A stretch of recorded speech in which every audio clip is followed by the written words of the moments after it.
ज़माना कदीम में दुनिया के कोनों कोनों से लोग हैरान होते थे कि कैसे एक ऐसी तहजीब जिसके पास आज की जदीद टेक्नोलॉजी नहीं थी, उसने सहराए मिस्र में ये अजीम उल शान पिरामिड्स खड़े कर दिए।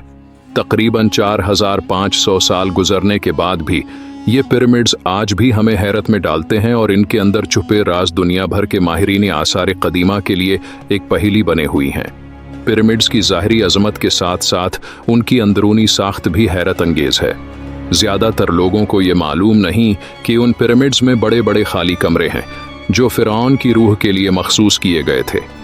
हैरत की बात यह है कि उनके अंदर हवा की तरसील के लिए खुसूसी चैनल बनाए गए थे जो इस वक्त के लिए एक गैर मामूली तामीराती महारत को जाहिर करते हैं। एक मशहूर मफरूज़ा ये है कि पिरामिड्स की तामीर गुलामों ने की, लेकिन हालिया तहकीकात के मुताबिक ये अजीम शाहकार मिस्र के माहिर कारीगरों और मजदूरों ने बनाया। उन मजदूरों को हुकूमत की तरफ से खुसूसी मराआत दी जाती थीं और उनकी खिदमत के लिए मुकम्मल बस्तियां बनाई गई थीं। ये एक बहुत बड़ा तामीराती प्रोजेक्ट था जो मिस्र की ताकत और वसाइल की भरपूर इक्कासी करता है। गीज़ा के ये अजीम पिरामिड्स कदीम मिस्र की सबसे हैरत अंगेज तामीरियात में से हैं। ये इमारतें फ़िरौनों के मकबरा थीं जिन्हें वो अपनी अगली ज़िंदगी के लिए तैयार करते थे। सबसे मशहूर पिरामिड्स में खुफू, खफरे और मनकरा के पिरामिड्स शामिल हैं जो मिस्र की तारीख़ और ताकत की अजीम निशानियां हैं। इन पिरामिड्स की तामीर मिस्र के फ़िरौनों की अज़मत और इनके अकायद की गवाही देती है। ये पिरामिड्स कैसे बनाए गए, ये सवाल हमेशा से मुहक्किकीन के जहन में रहा है। पत्थरों के इन अजीम ब्लॉक्स को जो कई टन वज़न के थे कैसे हरकत दी गई? क्या कदीम मिस्रियों ने कोई ख़ास तकनीक या टेक्नोलॉजी इस्तेमाल की?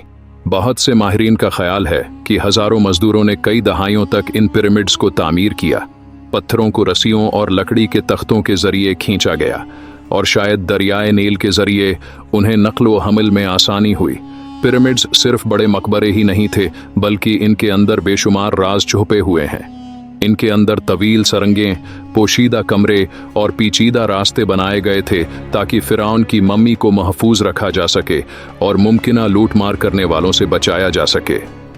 बहुत से लोग ये भी मानते हैं कि इन पिरामिड्स की तामीर सितारों के साथ ख़ास मुताबिकत रखती है और इनके डिज़ाइन में फ़िल्कियाती कैलेंडर के इशारे पोशीदा हैं। गीज़ा का सबसे बड़ा और मशहूर पिरामिड फ़िरौन खुफू का है, जिसे ग्रेट पिरामिड ऑफ गीज़ा कहा जाता है। ये दुनिया के 7 कदीम अजायबात में से वाहिद अजूबा है जो अब भी कायम है। इस पिरामिड की बुलंदी 146 मीटर थी, जो सदियों तक दुनिया की सबसे ऊंची इमारत रही। तकरीबन 23 लाख पत्थर के ब्लॉक से बना हुआ ये पिरामिड आज भी एक मुजज़ा समझा जाता है। पिरामिड्स की तामीर का बुनियादी मकसद फ़िरौन की मम्मी को महफूज रखना और उसकी अगली ज़िंदगी के सफ़र में मदद फराहिम करना था। मिस्रियों का मानना था कि मरने के बाद फ़िरौन की रूह दोबारा जिंदा होगी और उसे अपने जिस्म की ज़रूरत होगी। इसलिए उन्होंने पिरामिड्स को मकबरे के तौर पर तैयार किया ताकि फ़िरौन की रूह की हिफाजत हो और वो अपने साथ ले जाने वाली कीमती अशिया को महफूज रख सके। पिरामिड्स आज सिर्फ मिस्र की तारीख़ का हिस्सा नहीं हैं, बल्कि आलमी वर्सा का हिस्सा हैं।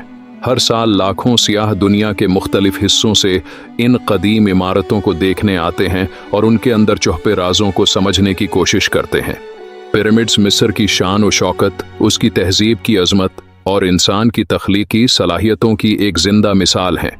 पिरामिड्स की कहानी सिर्फ माजी की एक झलक नहीं, बल्कि ये इंसान के अज़्म और ताकत की दास्तान है। वक्त गुजरने के साथ बहुत सी तहजीबें मिट गईं, लेकिन मिस्र के ये हैं पिरामिड्स आज भी खड़े हैं, अपने अंदर हज़ारों साल के राज, कहानियाँ और इंसान की अज़मत को छुपाए हुए।